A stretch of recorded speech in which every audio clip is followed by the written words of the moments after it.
Enseguida empezamos. Hoy nos toca sistema de archivos. Estuvimos en la clase anterior viendo un poquito de la memoria virtual, el tema de hacer que la memoria de nuestro sistema pueda soportar más programas funcionando al mismo tiempo o ejecutándose a la vez, ¿no? Habíamos visto que la RAM es limitada, pero en todo caso podemos optar en algunos sistemas operativos como el Windows por utilizar un espacio llamado virtual para simular más memoria de la que realmente tiene nuestro sistema. ¿Listo? Lo más importante acá a entender es que la memoria virtual no acelera nuestro sistema, ya no lo va a hacer más rápido. Eso es algo que pues hay que tomar en cuenta. Otro tema es que nunca puede ser demasiado grande, porque al ser demasiado grande el sistema optaría por estarla utilizando, pues si lo podemos decir de esa manera tan simple, y haría de que los procesos los haga más lentos, ¿listo? Entonces, en recomendación general, Windows particularmente puede trabajar sin memoria virtual, ¿no? Cuando tu memoria RAM es muy grande, ¿cierto? En todo caso, la recomendación básica es dejarlo con el tamaño que administrado automáticamente si es que todavía quieres dejar activa esa opción. Ahora, si tú le quitas la memoria virtual a Windows, por ejemplo, y te equivocaste y tu memoria RAM no era realmente muy grande, te equivocaste de tamaño o no sabías, es probable que la experiencia que tengas es que el sistema se bloquea, ¿sí? Es decir, cuando vas superando el tamaño máximo, al no tener memoria virtual para simular más de ese espacio que tenías, se bloquea y bueno, normalmente es cuando ves que está parada, lo tienes que reiniciar y bueno, para resetear todo de nuevo, ¿sí?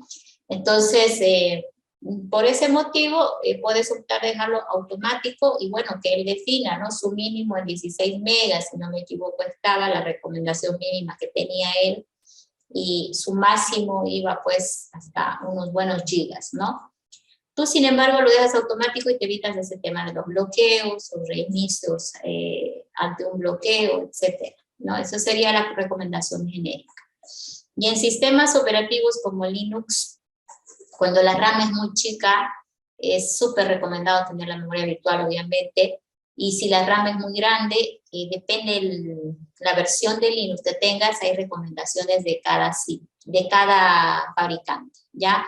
Fedora hace una fórmula, Ubuntu trabaja otra fórmula, pero de todas formas, siempre revisen la actualidad de la información que están encontrando, porque la frase antigua que conocíamos en Linux ya no es válida, ¿no? Cuando decía, bueno, la virtual que sea el doble de la RAM. Entonces trabajaba con el doble de la RAM, la parte virtual, porque las RAM eran muy pequeñas, no superaban los 2 gigas, ¿no? Entonces, Fedora dice, por ejemplo, de menores o iguales a 2 gigas, la RAM que sea el doble, ¿sí? Para mayor a 2 gigas y te va dando otros rangos, ¿no? Para utilizar memoria virtual. Entonces, eso sería en resumen, pues lo rescatable, ¿ya? Ahora nos tocaría el tema número 5, lo voy a compartir. 5. Acá vamos a hablar de lo que es ahora el sistema de archivos. Ok, el sistema de archivos. Aquí la pregunta es cómo es que el sistema operativo almacena información a largo plazo y qué diferencia hay entre uno u otro medio de almacenamiento. El enfoque que están dándose en este tema está utilizando pues ejemplos orientados a lo que son los discos magnéticos o los discos los hard disks que le llamamos, discos duros, ¿ya? Ahora, existe hoy en día la tecnología del magnético o los discos de estado sólidos, SSD. Ahora, la forma de almacenar en estos medios es distinta, ¿ya? Eso hay que notarlo a medida que avancemos. Ok, vámonos con, pues, una breve introducción indicando de que una de las principales funciones del sistema es almacenar información a largo plazo. Ahora, la información es almacenada puntualmente por el sistema operativo, ¿sí? Él es el encargado de ir y almacenar la información. Pero tiene que hacerlo de tal manera que ésta sobreviva, ¿no? Después de una apertura de un fichero, él tiene que garantizar de que el archivo no va a desaparecer, ¿cierto? Entonces, tiene también que encargarse de hacer posible de que muchos programas al mismo tiempo puedan acceder a determinados ficheros o información.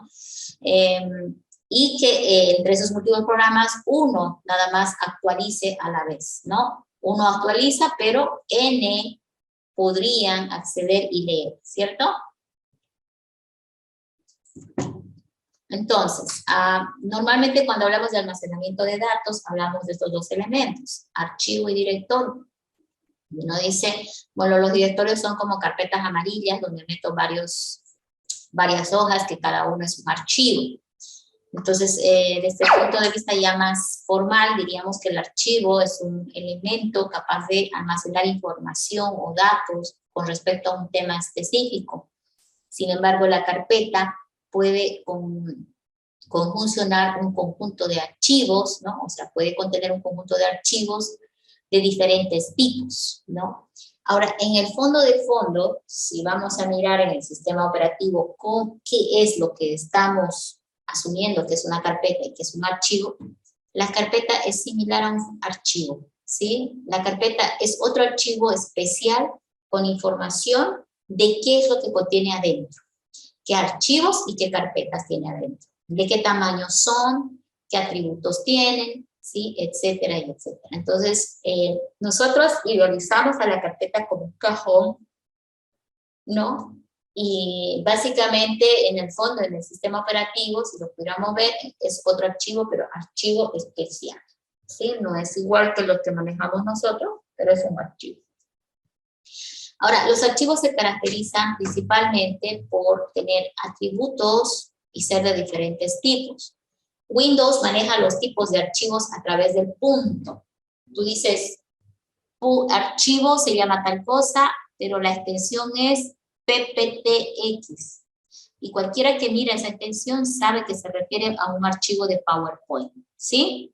Entonces, en Windows los tipos de archivos están definidos por el final del nombre del archivo, porque el nombre de los archivos viene con un nombre específico y luego al final tiene un punto que separa y 3 o 4 o más letras a continuación, ¿cierto? Entonces, el tipo del archivo está definido por la extensión del archivo, que es la parte que va al final del nombre. Ahora, ¿qué tipos básicos hay de archivos? Hay los textos, los de aplicación, de imagen, ¿sí? Los tipos programa, etcétera. O sea, hay un montón de tipos de archivos y el sistema operativo los identifica bastante bien.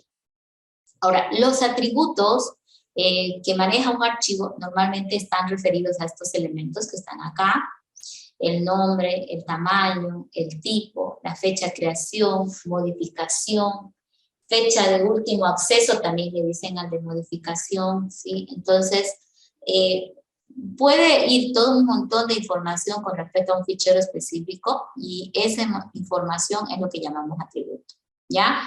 Ahora, ¿dónde se almacenan los atributos de un fichero? Sí, esa sería una buena pregunta. El tema es que la carpeta es capaz de mostrarnos. ¿Sí? Si yo entro aquí, por ejemplo, al explorador de Windows y voy a la carpeta, miren, la carpeta tiene información del contenido, ¿no? Y aquí te muestra tipo, fecha, tamaño. Y al botón derecho me puede decir que puede mostrar autor, título y más cosas todavía, ¿sí? Todo esto puedo visualizar del archivo, la carpeta. Ahora, en realidad lo que está haciendo la carpeta es leer los atributos de cada carpeta o archivo para mostrarnos a nosotros en pantalla. ¿Listo?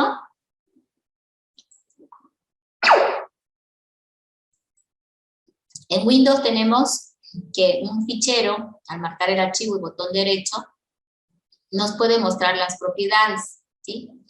Botón derecho y hay la opción, ¿no? Dice propiedades. Cuenta esas propiedades y va a ir generalmente a este general, y ahí tienen los datos, ¿no? Como, por ejemplo, la ubicación en disco, el tamaño, creado, modificado, etcétera. Y esta zona que he marcado con rojo es donde van sus atributos más comunes, más conocidos, ¿no? Dice solo lectura y oculto. Estos conceptos hay que tener claros, ¿no? ¿Son lo mismo los dos atributos? No sé si alguien me puede ayudar con eso. ¿Solo lectura es idéntico a oculto?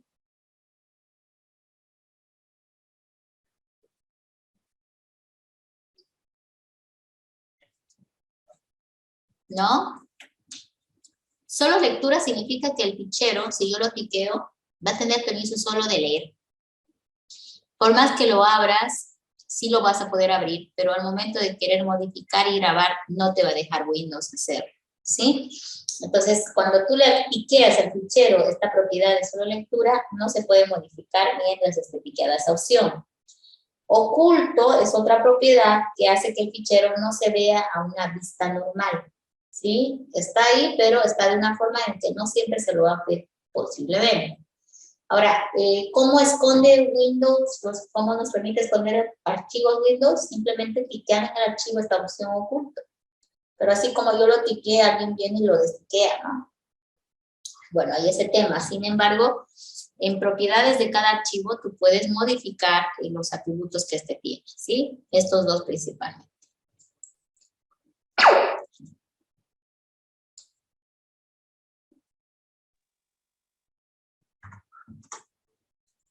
Ahora me voy por acá. Vamos a ver cuáles son las principales operaciones que pueden hacer los archivos. Esa sería la pregunta, ¿sí? Entonces vamos a contestar esta parte de acá.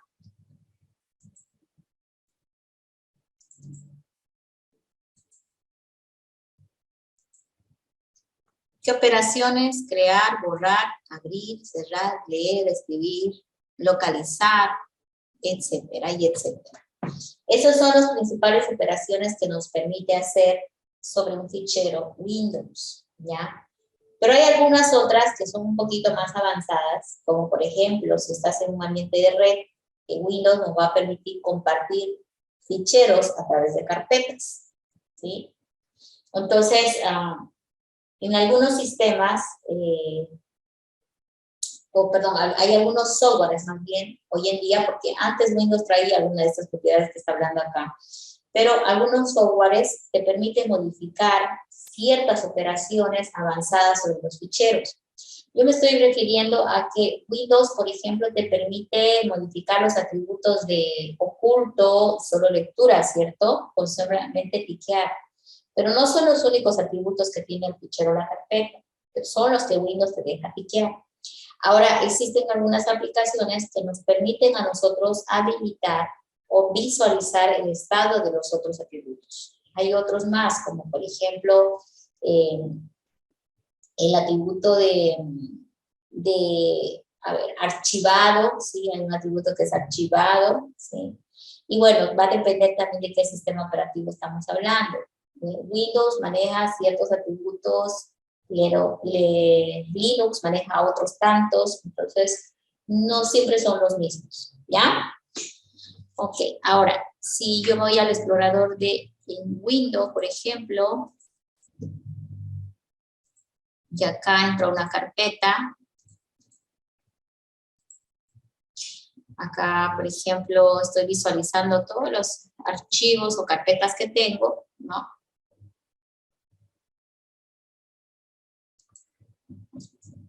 Le puedo dar botón derecho y ahí vamos, por ejemplo, a propiedades.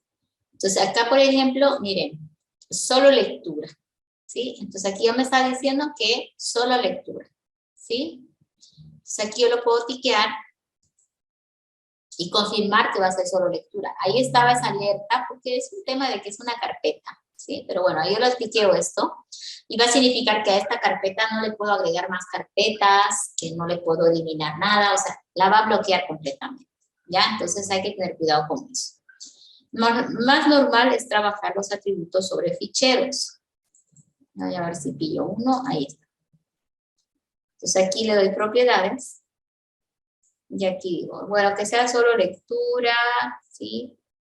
Y que sea oculto. Bueno, fíjate que cuando le dije solo lectura, no hay mucho cambio, ¿ya? Solo lectura no se ve visible, pero cuando le decimos oculto, el icono ha cambiado, se pone más transparente.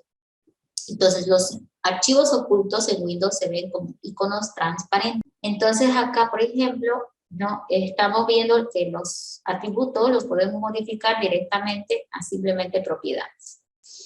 El oculto, les comentaba, que tiene una particularidad que cuando le piqueamos, el icono se transparentea. Entonces, es una forma de decir está oculto. Pero en la herramienta de equipo, fíjense acá dice vista, acá en la parte superior tiene una barrita, ¿ya?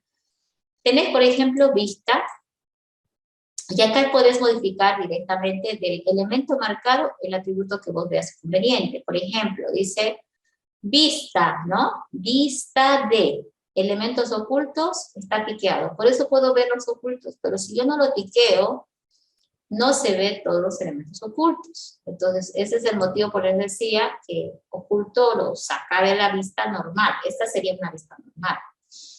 Y bueno, ¿qué más? Tenemos también el tema de que las carpetas puntualmente pueden ser compartidas, no los ficheros. Miren, por ejemplo, botón derecho, ok, y fíjense, dice compartir. Compartir en Skype es otra cosa, no es como un compartir en WhatsApp, ¿sí? Que lo manda o lo reenvía. Pero yo me estoy refiriendo a un proceso de compartido puntual en una red. Si estamos en una red, lo más normal es que compartamos por carpeta. Tú agarras la carpeta y le dices compartir. ¿Dónde estás?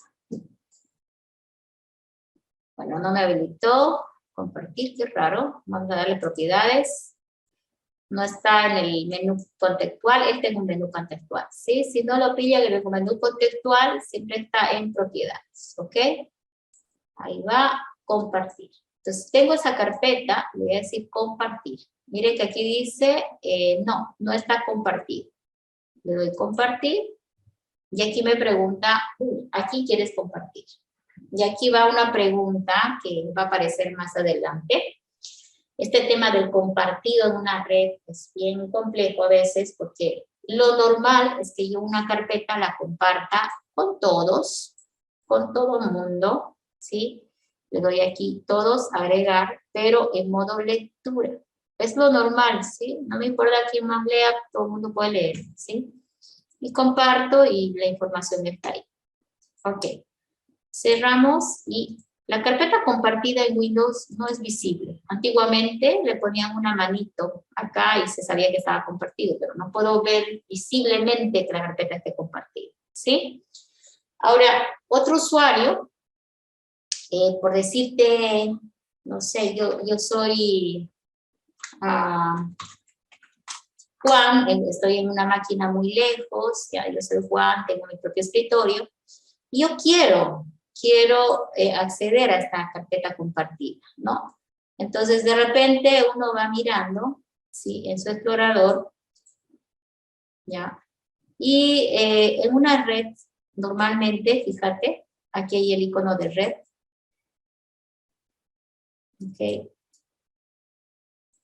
Vamos a esperar que active. Al darle red, debería visualizarse a los otros equipos. Entonces, en este caso yo tendría que saber qué equipo es el que tiene compartido la carpeta. Entonces voy buscando, ¿no? ¿Dónde estará? No hay. De hecho, tal vez ni está. Entonces uno puede entrar a buscar uno por uno, pero no es lo más correcto. Él me está pidiendo credencial, porque no tengo permiso de estar entrando ahí, y así sucesivamente. Entonces, ¿qué es lo que normalmente se hace cuando quiere uno compartir? Tiene que preguntarle la dirección al usuario que ha compartido la carpeta. ¿De qué computadora te has conectado? ¿Sí? Entonces, sabiendo la dirección IP, ¿no? Si te da la dirección IP, por ejemplo, doble barra inversa que tendrías que escribir. Y, por ejemplo, yo voy a inventar una IP, ¿sí? Doble barra inversa y va a ir la IP, que son cuatro números separados por un punto, ¿sí? Esa es una dirección IP que identifica en forma única en una red, ¿no? A una PC. Entonces, 200, bueno, si me dice que esa es la IP, ¿no? Yo acá en el explorador, con doble barra inversa por delante, Alt 92, saca la barra inversa, y un Enter, debería poder mirar. Si yo le diera Enter ahorita y fuera válida esta IP, ¿qué miraría en pantalla? Miraría esto. Esta carpeta compartida aparecería en pantalla como una lista, para que yo haga clic y entre como si estuviera en la máquina, ¿sí? Eso lo vamos a practicar más adelante. Por ahora solamente quiero que quede claro que hay propiedades que tienen los archivos y las carpetas que son similares y otras no son exactamente iguales. Otra cosa es reconocer también las principales operaciones que se puede hacer, no solo la apertura, eliminado, todo eso que hemos visto, sino también el tema de compartir. Ahorita he hecho un compartido malísimo, solamente lectura para todo el mundo, pero se puede compartir para un usuario específico, ¿sí? Es posible compartirlo para un grupo de trabajo, es posible compartirlo con contraseña, ¿sí? Es posible también descompartir, ¿sí? Quitar el compartido cualquier rato, etcétera, ¿sí? Entonces hay un montón de operaciones que el sistema operativo soporta a la hora de trabajar con ficheros y carpetas. Entonces vámonos a la pregunta de a qué se parece el almacenamiento físico de los datos. Entonces, voy a tomar como caso puntual el ejemplo del disco de magnético, ¿ya? Que es donde debe almacenarse la información, ¿sí? Eso es como mirar un disco magnético abierto. Fíjense de que, a ver, vamos a intentar desglosar primero la estructura. Este es un disco abierto y se ha exagerado mucho el ancho, ¿sí?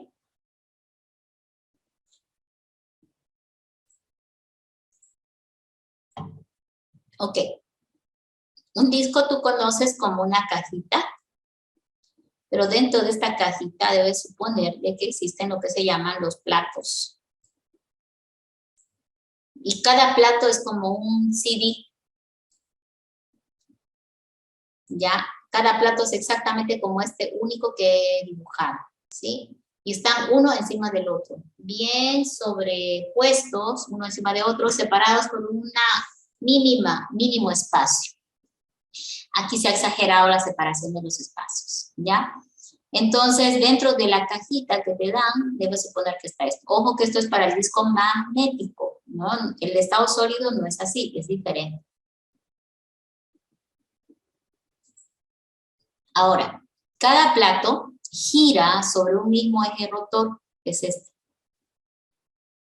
Giran, porque esa es su dinámica. Cuando tú estás buscando un fichero, la orden que envían a este disco es de que gire a través de su eje hasta que este cabezal, que es este de acá, o estos cabezales, alguno de ellos luego logre posicionarse sobre la superficie del disco que hay que leer información, ¿ya? Entonces, los encargados de leer son estas escobitas que vemos, y como ves que hay para cara superior, también para cara inferior. Técnicamente, si acá tengo 5 platos, tiene 10 cabezales, lectores, escritores, este ejemplo.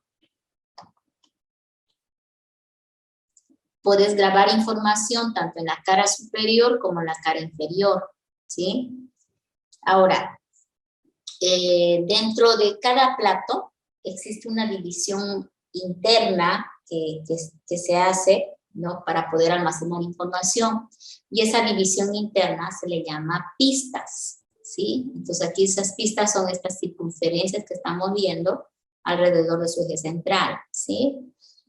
¿Cuál es la razón por la que hay tantas cabezales? Es que en realidad cada cabezal se encarga de una superficie del plato, ¿no? Y encima de la superficie están las letras que hacen el archivo que estás tú en ese momento grabando o leyendo, ¿sí? Los cabezales recuperan la información de la superficie del disco por bloques, es decir, no letra por letra, es como decir, recupera un párrafo completo de un archivo. Ahora, cuando almacenas información, en el fondo va a suceder de que la información va a ir de manera dispersa en disco. Bueno, lo ideal es que vaya así, ¿no? Hay un pedacito de tu archivo, al ladito enseguida el otro, enseguida el otro, enseguida el otro, o sea, ese es un archivo contiguo, ¿sí? Lo normal es que eso no suceda porque el espacio en disco se va como desordenando. ¿En qué sentido?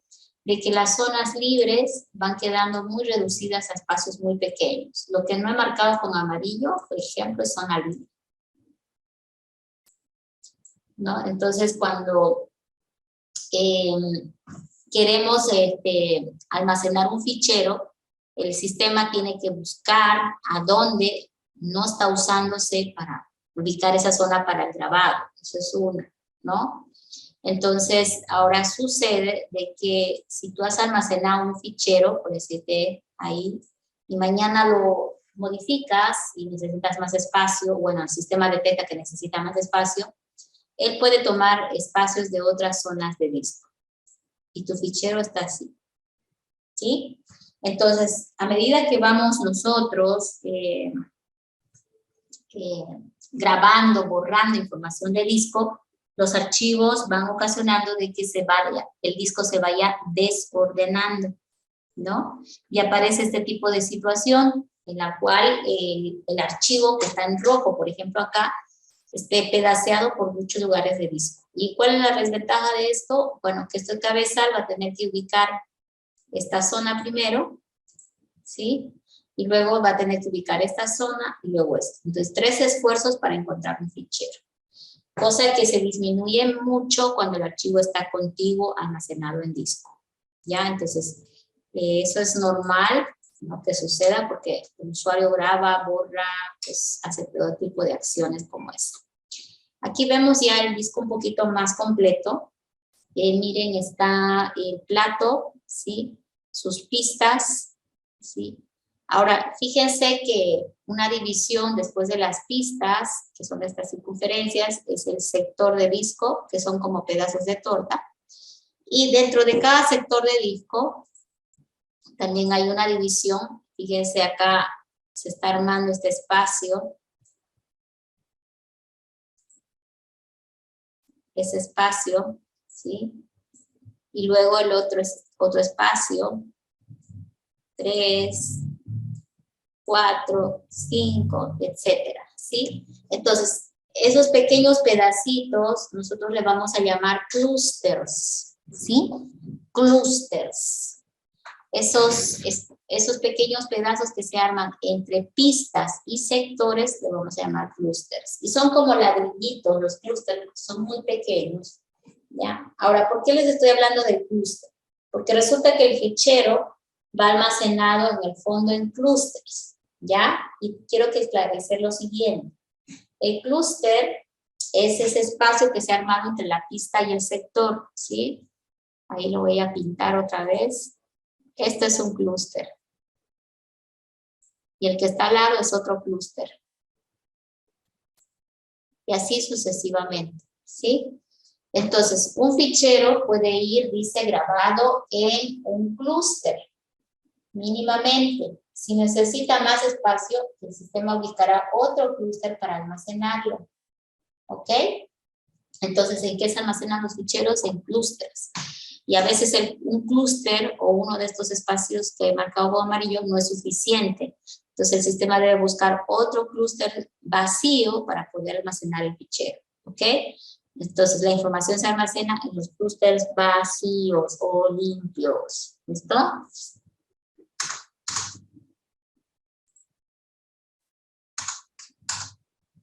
Entonces ahí con esa gráfica no se van a olvidar, ¿no? Sector de disco, el verde, bloque o clúster, ahí está diciendo bloque, pero es clúster, en los textos se puede diferenciar, a veces dicen el clúster es la composición de varios bloques, dice, ¿no? Entonces, para no hacer mucho énfasis en eso, yo les voy a decir, vamos a pensar que los clústeres pueden contener varios bloques adentro, ¿ya? Pero cuando hablamos de almacenamiento de la información, normalmente hablamos del clúster, ¿ya? El clúster puede tener adentro de él uno o más bloques. Esa sería nada más la aclaración. Entonces, ¿cómo asigna el espacio de almacenamiento el sistema operativo a los ficheros? Ok, aquí estamos viendo un ejemplo de cómo está una partición de disco. Ok, un disco duro es grande y en el fondo, para organizarlo, lo que hacemos es particionarlo.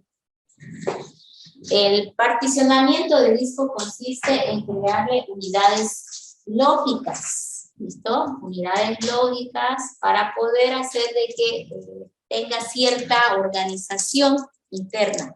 Por ejemplo, como van a ver en la práctica, vamos a agarrar al disco duro y le vamos a decir, bueno, el sistema operativo que sea la unidad C, los datos de usuario, la unidad D. Entonces, en ese momento estamos decidiendo organizar el disco duro en dos particiones, una para el sistema operativo y otra para los datos de usuario, por ejemplo.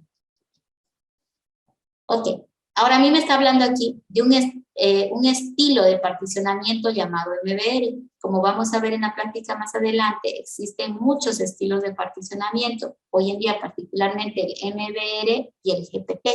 ¿Sí? Entonces, perdón, MBR y UEFI, ¿sí? Son los dos.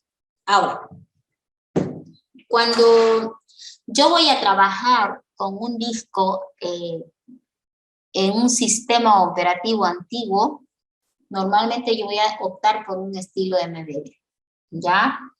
El estilo MBR ya está por defecto definido en la mayoría de los discos duros, o en el momento de querer particionar el disco, por defecto suponemos que es MBR, ¿listo? Ahora, si estás trabajando, por ejemplo, con un sistema más moderno, con un disco grande, ¿sí? De seguro que no vas a usar este estilo de particionamiento y vas a utilizar más bien el GPT. Ahora, cuando tenemos el disco duro, vamos a hacer la gráfica acá, porque esto va a ir en la parte práctica ya, y aquí lo apropiando de una vez.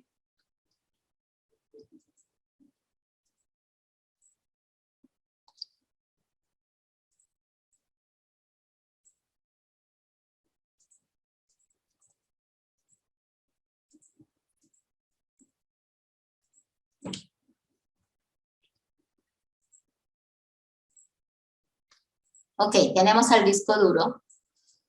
Es un todo. Entonces, uno de los primeros pasos que hacemos es decidir en cuántas particiones lo vamos a dejar. Y eso depende de cómo quieres configurar tu computador. Lo normal es que definas que vas a tener un sistema operativo en la unidad de disco C, que es la primera partición, y los datos de usuario en otra partición, que puede ser la unidad de disco D. Entonces, aquí estoy organizando el disco en dos, ¿ya? Y esto es lo que yo hago. O sea, no se preocupen que esto lo vamos a aprender. Nosotros hacemos esto, y esta es la idea que tenemos, ¿no? Es como el disco es un redondo, lo estoy partiendo en dos tamaños. Yo defino qué tamaño va a ser cada uno. De repente al sistema le puedo dar 250 gigas, y a los datos 100 gigas, por ejemplo. Y asumí que el disco en total es de 350 gigas. Pero esto es el particionamiento que nosotros hacemos. Ahora, al momento de particionar, el sistema crea otras particiones que son ocultas, que son específicamente para uso de los sistemas operativos que vas a cargar, ¿ya? Entonces, cuando hablamos de particionamiento, esto es lo que se nos viene a la memoria. Pero, en el fondo, ¿qué es lo que está haciendo al momento de trabajar? Veamos el estilo MBR, ¿en qué consiste? Bueno, acá en este estilo MBR ha particionado no solamente en 2, sino ha particionado en 3. Entonces vamos a hablar de los límites. El MBR te deja hacer hasta 4 particiones máximo, ¿sí? Particiones primarias, le vamos a decir. Particiones primarias son particiones que creas y que no se pueden dividir en más partes. Nacen con un tamaño y mueren con ese tamaño. Entonces, en el estilo MBR, solo nos permite crear 4 particiones como máximo. ¿Ok? Entonces, tú rebasas esas 4 y él te dice que ya no puede crear más particiones. Entonces, particiones primarias me refiero. Entonces, aquí viene la alternativa de solución cuando necesites hacer más particiones de disco y el sistema te dice que no puedes, porque rebasaste los 4. La alternativa es, creas una partición primaria, que sabemos que van a ser con un tamaño y no se va a mover. Esa partición normalmente es para el sistema operativo. ¿Sí? Los sistemas operativos siempre van a querer meterse en una partición primaria, es lo más normal. Ahora, ¿qué haces como segundo paso? Creas una segunda partición llamada partición extendida. Ojo que es otro tipo de partición, extendida. La diferencia con la primaria es que la extendida se puede dividir en más partes. ¿Se entiende?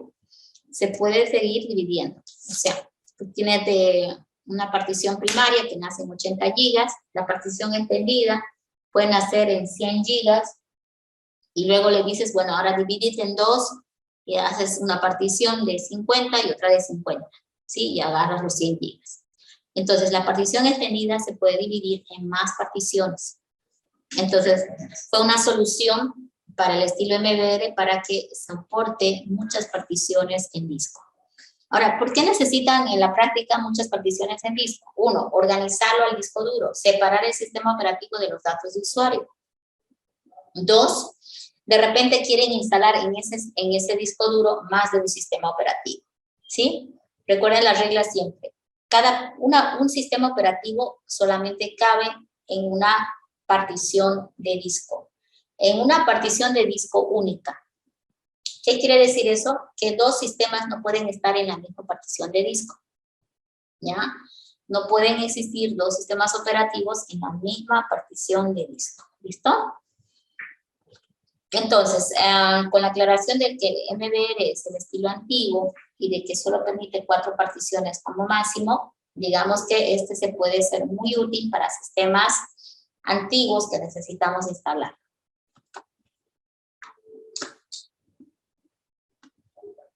Otra cosa que hay que notar en esta gráfica es el tema de que, miren, este era el disco.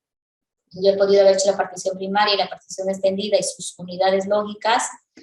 La partición extendida puede ser dividido, dice, en más unidades. La palabra va a ser unidades lógicas, ¿ya? Puede ser dividido en las n unidades lógicas que necesita. Ahora, yo solo he creado estas 3, la primaria y las 2 lógicas. ¿Y de dónde aparece esta que dice sector de arranque? Esa es una que ha creado el sistema automáticamente. Eso era lo que yo les decía antes. El sistema, al momento de crear particiones, puede crear algunas adicionales, justamente para poder realizar su actividad que tiene que hacer, ¿sí? Para poder controlarse o poder hacer posible de que los procesos que va a administrar dentro del disco sean todos correctos. En este caso aquí me dice, en esta zona roja es la zona de arranque y fíjense que está cerca de la unidad C. Entonces siempre vamos a estar nosotros con este tema cuando hagamos procesos de instalación. Vamos a volver a la ayudita.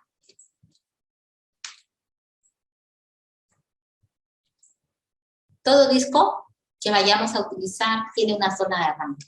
En la zona de arranque es la parte que hace posible que el sistema levante. Acá, por ejemplo, lo han puesto cerca de la unidad C, porque el sistema operativo está en la unidad C en teoría. Entonces, él tiene en el disco una partición adicional que le va a definir zona de arranque, ¿ya? O sector de arranque. A veces cuando se daña nuestro sistema operativo por mal uso, etcétera, puede salirnos un mensaje que diga error en el sector de arranque. Y eso significa de que hay un problema en esa zona en esta zona y que tal vez hay que reparar. Se puede reparar a veces esa zona cuando se daña y en otras ocasiones va a requerir que vuelvas a instalar tu sistema operativo en la unidad que pues ha causado el problema, ¿no? Ok. Este está tratando de mostrar un poquito más detalladamente la diferencia entre los dos estilos de particionamiento. ¿Se acuerdan que en la anterior gráfica hablé del MBR? Bueno, gráficamente se ve como lo que vemos acá, el MBR con pues sus 4 particiones máximas, ¿ya? Particiones primarias, ok, aquí está, 1, 2, 3, aquí tiene 3 particiones primarias. Y por aquí dice, ¿dónde va? No, solo tiene 3, ¿sí? 1, 2, 3. Aquí está. La partición extendida sería como que la cuarta. Entonces ahí está, máximo 4 particiones que habíamos mencionado. Y a esta le llama extendida porque ahí empiezan a nacer las unidades lógicas, que son similares a la anterior, pero tiene otras propiedades. ¿Ok? Entonces el MBR va así. En el estilo GPT, que es el moderno, miren, tiene su zona de arranque, así como acá, ¿sí? Tiene sus particularidades, pero ¿cuál es la diferencia con el otro? Aquí en el GPT, tú puedes crear las particiones primarias que requieras, ¿sí? Tiene un límite tan alto que puedes decirle, le creo las particiones primarias que yo requiera. Ya no estás limitado como acá. Y de hecho acá, todas las particiones que creamos son primarias, ¿sí? Puedes crear más de 100 particiones primarias. Y eso ya es muy raro porque no sé en qué situación necesitarías particiones primarias, tantas particiones primarias. Yo normalmente veo que es necesario 1 por cada sistema operativo que vamos a instalar. Entonces, no porque vayas a instalar tantos sistemas operativos. ¿Listo?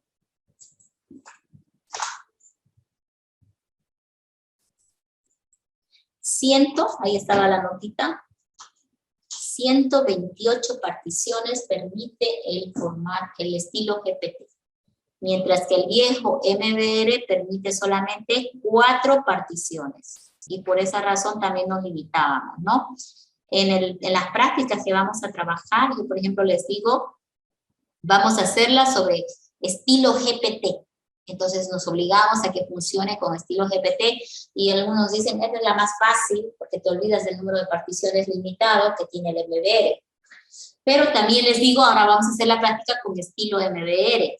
Y en el fondo, la única diferencia con la práctica que vamos a hacer con GPT es el tema de la decisión de la organización de las particiones. Porque hay que organizar las particiones de tal manera de que no nos quedemos sin espacio para todo lo que queremos hacer. Y por lo menos la ventaja del MBR es que permite crear unidades lógicas. Y hay sistemas operativos que así se pueden enganchar en las unidades lógicas. ¿Ok? Entonces, actualmente preferimos, obviamente, que los sistemas operativos sean cargados en unidades primarias, ¿no? Pero también hay algunos que soportan las unidades lógicas. Bueno, ahora resumamos esto. El sistema de archivos debe lograr responder ante estas necesidades sí o sí, ¿ya? Guardar, borrar, renombrar, agrandar o modificar los ficheros, ¿sí? Entonces, veamos ahora un poquito los métodos de asignación del espacio en disco. ¿Cómo asigna Windows espacio en disco? Bueno, acá está un poco más idealizado, pero les recuerdo de que cuando hablábamos del disco, hablábamos de un todo, ¿verdad?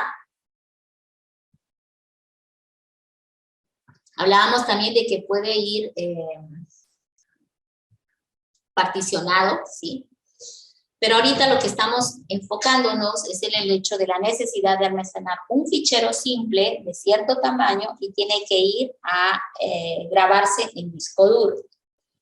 Habíamos dicho que el disco estaba dividido en pistas, sectores y clústeres, ¿no es cierto? Pistas, sectores y clústeres. Ok. Entonces, como estaba metido en pistas, sectores y clústeres, ¿sí? Nosotros tendríamos que ahora asignar el espacio en alguno de estos puntos. Sin embargo, recuerden que la unidad mínima en la que iba un fichero era un clúster, ¿ya? Entonces, en algunos libros les dicen, el fichero se almacena en un clúster, 2 clústeres, y otros textos te dicen, se almacena en 3 bloques, en 4 bloques, entonces siempre confundimos clúster con bloque. Para generalizar, otra vez recalco, vamos a decir que en nuestros ejemplos, cada clúster tiene un solo bloque, ¿ya? En nuestros ejemplos. Entonces, no sé si es diferente hablar de clúster o bloque, ¿ok? Otra. Cuando un fichero quiere almacenarse, en este caso vamos a pensar de que es el fichero cont, ¿sí? Cont. Quiere almacenarse en disco, el sistema operativo va a utilizar información del fichero para ubicar dónde lo puede almacenar. Información como su tamaño es el que le va a decir. Entonces, acá el primer fichero que se quiere almacenar es el archivo cont. Pues ahorita vamos a intentar ver cómo él encuentra el espacio. Al iniciar la simulación, vamos a suponer de que por algún motivo el cabezal lector-escritor está aquí. ¿Sí? El cabezal lector-escritor está por aquí, apuntando justamente esa zona. ¿Ya? Entonces, ahora empecemos. ¿Cómo almacena count? Como está pasando a la clúster 0, entonces, como está libre, ahí va a intentar meter una parte. Pero él necesita 2. Ahí, el length acá indica el número de clústeres que va a necesitar. Entonces, ahí está usando con esa azul estrellita 2 clústeres. Voy a ir avanzando al siguiente. Ojo, el cabezal lector o escritor se queda exactamente en la posición 1, ¿no? No se va a mover, a no ser de que tenga que buscar otro fichero. El siguiente fichero es TR.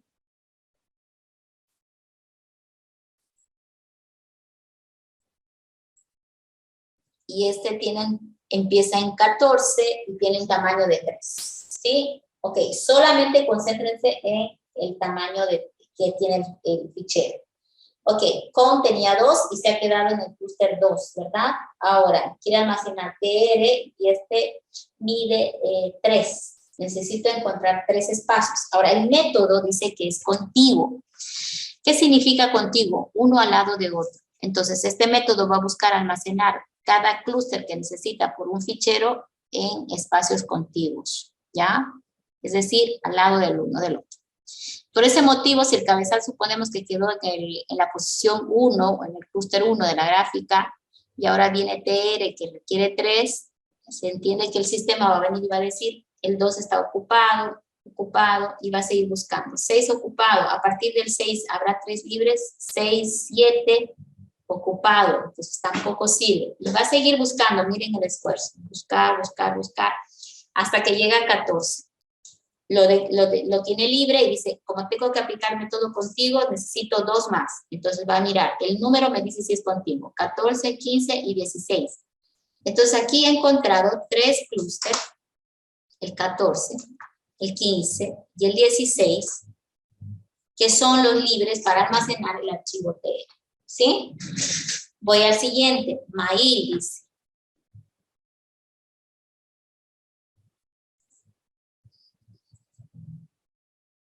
Entonces, en mail,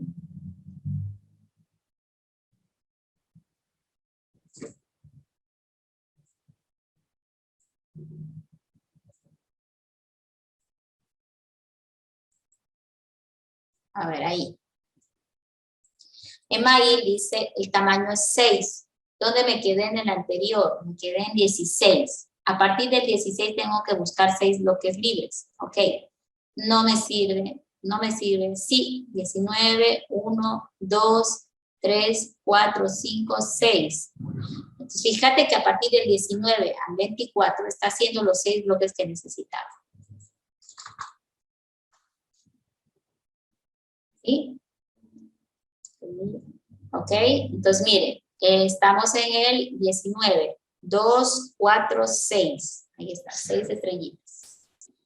Voy por uno más, ¿sí? Ojo que acá la prioridad es de que el espacio sea suficiente, pero que el espacio tiene que ser pegadito, uno al lado del otro.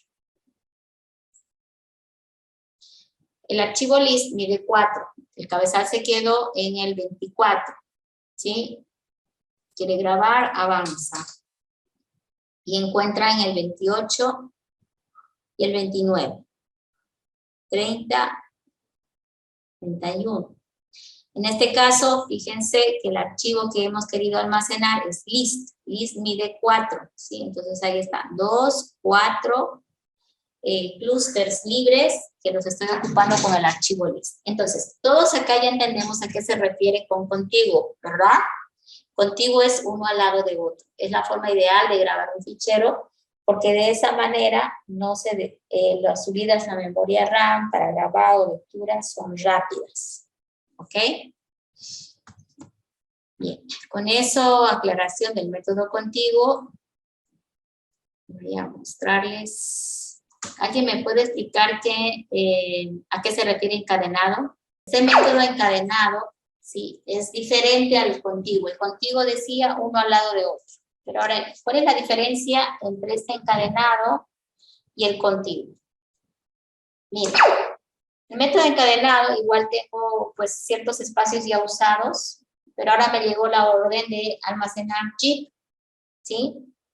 Y lo más normal es que me den el tamaño, ya, el tamaño del archivo que quiero almacenar.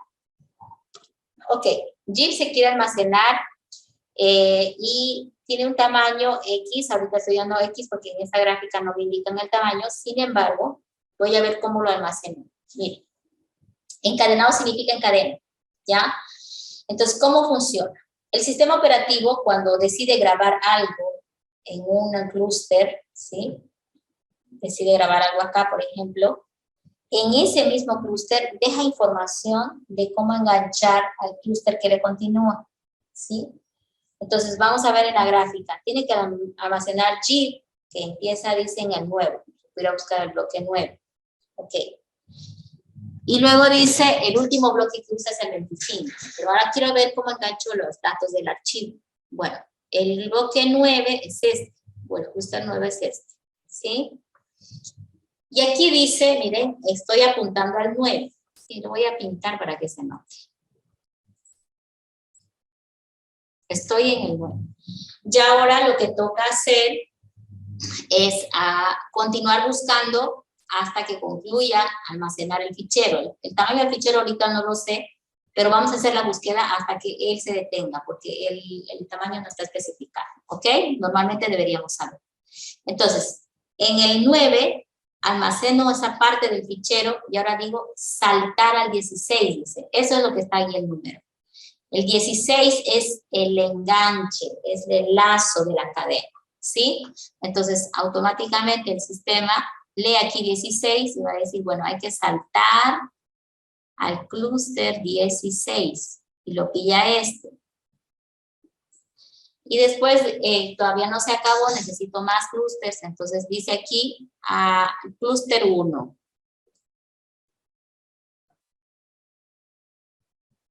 Ahí va. Luego almacena la información aquí y aquí dice continuar en el 10. Ok, ahora hace el salto al 10. Miren, este sería el bloque 10. Ahí dice su número, aquí está su contenido.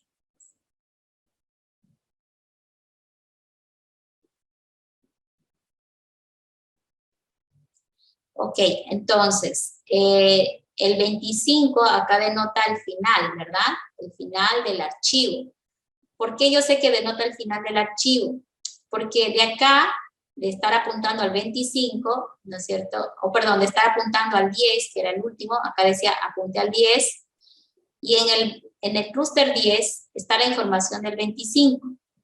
Y el 25, ¿sí? Al ir a buscar al clúster 25, ojo que es este el número, encuentro esta información que dice -1, que equivale a nulo, ¿ya? Entonces, en el 25 almacena que el siguiente en la cadena es nulo. Y ese nulo te está diciendo que será el último de la cadena.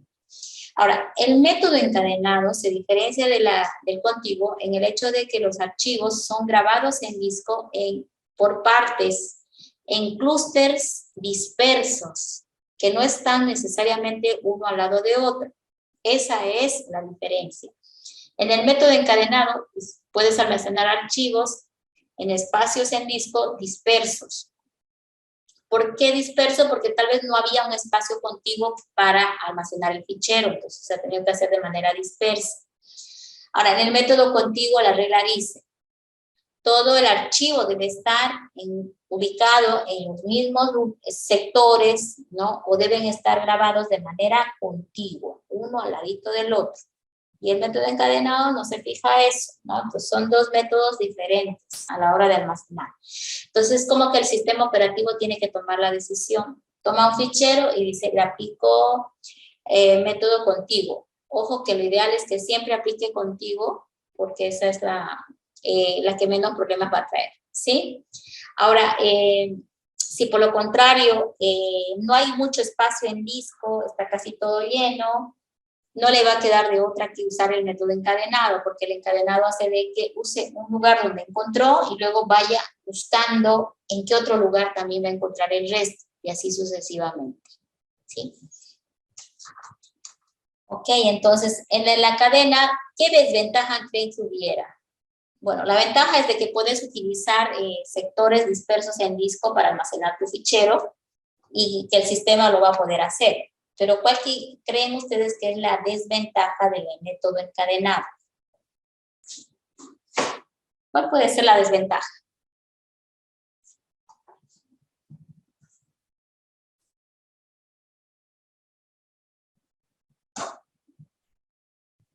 ¿No? ¿Nadie me pudiera dar una desventaja en el método encadenado?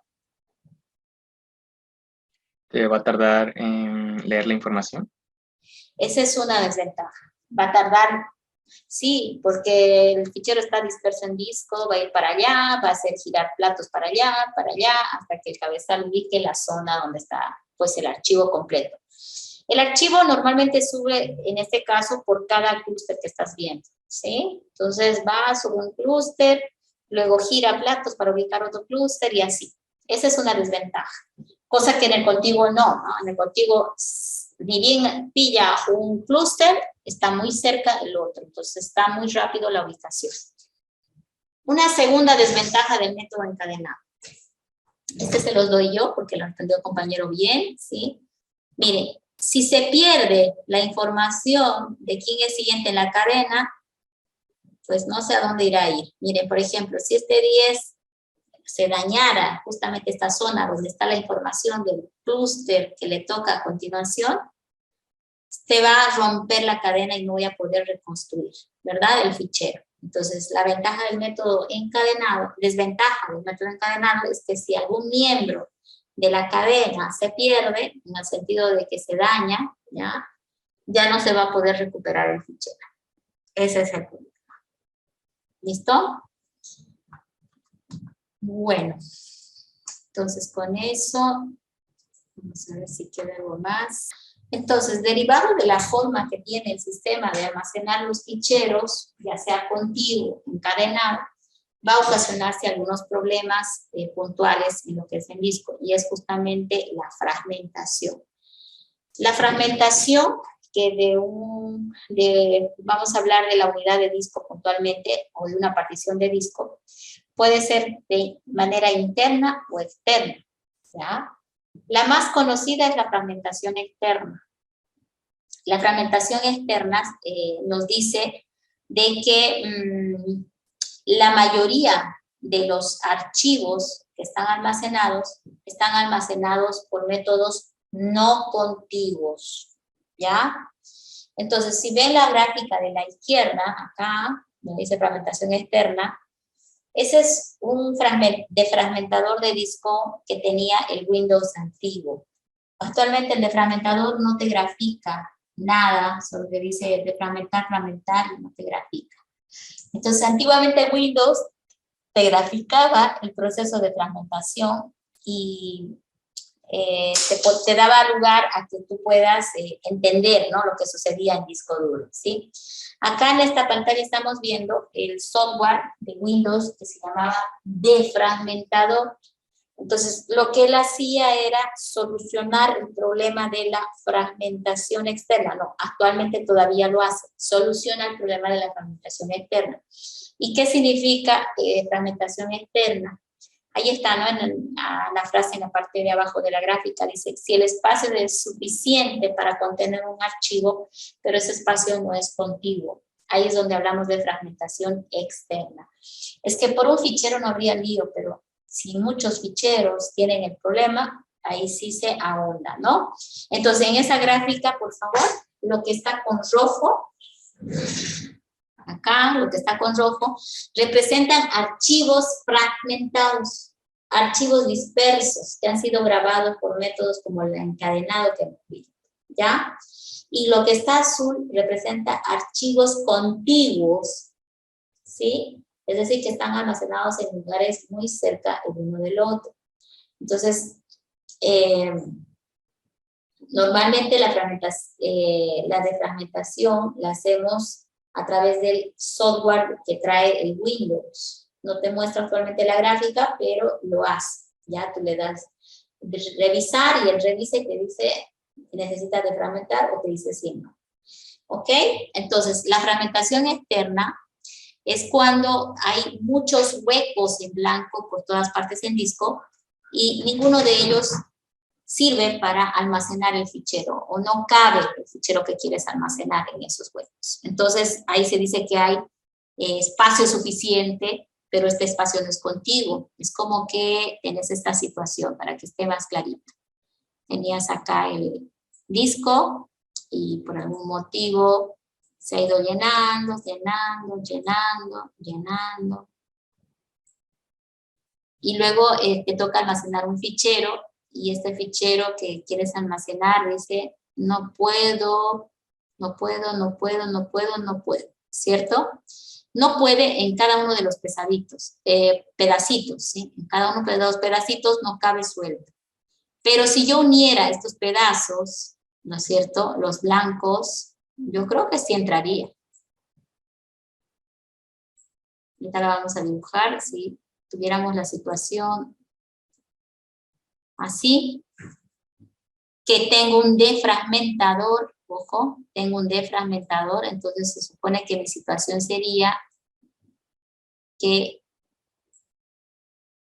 todo lo que está en blanco se quede como una sola masa. El defragmentador hace que desaparezcan los huecos por todos lados. ¿Y cómo hace eso? Mueve tus archivos a otras rutas de tal manera de que el espacio en disco se vea ordenado y que los blancos sean como una sola masita, ¿ya? Y con eso tu disco se va a poner más rápido a la hora de leer o grabar información, ¿sí? Ahora, existe otro tipo de fragmentación que le llaman interna, dentro del bloque, ¿ya? Entonces, la fragmentación interna sucede porque para almacenar un fichero siempre ocurre esta situación. Se tiene el fichero a almacenar y el sistema lo divide en clústeres al fichero, ¿sí? Se lo divide en clústeres al fichero, ¿ok? Entonces vamos a imaginar que este fichero es de 1224 bytes. Acá está. 1224 bytes. Y que cada clúster que tiene para almacenar es de 512 bytes. Los clústeres acá están muy chicos, ¿sí? Entonces, si quieres guardar 1224, ¿cuántos clústeres necesito? Entonces uno dice, bueno, aquí va a ir 512, 512, y luego 200. Entonces, ese es el total de espacio que realmente está gastando el disco, ¿ok? Pero físicamente, ojo, este tamaño de acá, 1224, es el tamaño del archivo, ¿sí? Del archivo. Pero ¿cuánto está gastando al almacenarse este archivo en disco duro? ¿Quién me responde? Su tamaño es 1224. Ahora la pregunta es, ¿cuánto está gastando en disco? Si sabemos que el archivo va por clústeres, y aquí está utilizando 1, 2, 3 clústeres, y sabemos que cada clúster es ¿de cuánto? 512, aquí dice. Cada clúster es 512, entonces, de estos 1224, 512 vienen acá, otros 512 por acá, y el resto debe ser estos 200 que me dice acá, ¿cierto? Entonces, La pregunta es, ¿cuánto está gastando el disco, el archivo realmente en disco duro? ¿Cuánto espacio está gastando? ¿Será que está gastando 1224 en disco? Está gastando 1536. Exacto, porque él se está agarrando el tercer clúster. Y al agarrar el tercer clúster, está agarrándolo completo. Por lo tanto, cuando yo mida el fichero, me van a hablar algunos Windows, bueno, Windows creo que solo te habla de tamaño total, pero en otros sistemas operativos hablamos de tamaño total y tamaño real, ¿sí? Tamaño en disco o tamaño del archivo, ¿ya? Entonces hay una diferenciación grande en ese tema. El tamaño en disco, en este caso el fichero vino de 1224, pero en disco terminó gastando 1536, ¿sí?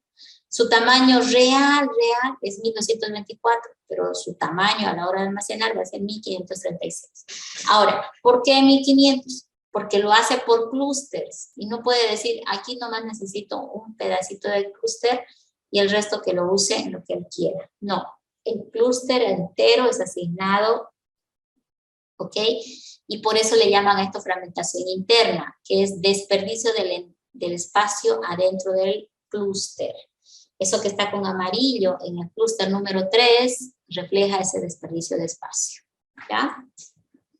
Bueno, entonces hay dos tipos de fragmentación. La interna no tiene solución, no hay software para eso, porque por la forma en que se administra disco, ¿sí? Siempre va a suceder. Entonces, no, digamos que no se la puede evitar tampoco, ¿ya? Ahora, la fragmentación externa sí tiene solución. Esa es la que hay que ir y buscar un software. Windows trae, está bueno nomás su software de Windows, lo hace bien, ¿sí? Pero hay otras aplicaciones que hacen un trabajo un poquito de repente más estético, mostrándote, por ejemplo, qué hace el defragmentador. Cuando uno hace correr este programa, se nota, lugares rojos se van volviendo azules, porque acá el azul es contiguo y el rojo es archivo fragmentado, ¿cierto? Entonces, ok, eso sería por hoy. No sé si alguien tiene alguna pregunta. Yo les haré una pregunta. ¿Cómo se almacena en el disco estado sólido? Con esa pregunta nos vamos a quedar ahora. Ya. En todo esto enfoque que hemos dado es el almacenamiento en discos magnéticos, los cuales hay el concepto del plato, la pista, el sector, el clúster, ¿sí? Pero ahora la siguiente clase hay que respondernos la pregunta ¿cómo se almacena en discos de estado sólido o los SSD? ¿Ok? Si no hay más preguntitas, no se olviden en plataforma hacer la autoevaluación, ¿ya? Nos veríamos la próxima semana, el día lunes. Ahí, si nadie trae la respuesta a cómo se ha almacenado en el disco sólido, yo les voy a dar la respuesta. En todo caso, y esta parte práctica de la fragmentación y todo eso lo vamos a ver a continuación en el taller que viene más adelante. ¿Listo? Este ha sido el último capítulo teórico. El día lunes voy a complementar un poquito otra vez sobre el tema de memoria, que es el más principal, el tema más importante de repente que tenemos, y un poquito sobre el tema del sistema de archivos con discos de estado sólido ahora. ¿Ya? Entonces nos vemos la siguiente clase. ¿Nadie tiene una pregunta, jóvenes? No, ninguna. Bueno, entonces nos veremos el día lunes, ¿ok? Pasen buenas tardes. Hasta luego, jóvenes. Hasta luego, Inge. Hasta luego, ingeniera. Hasta luego. Hasta luego, ingeniero.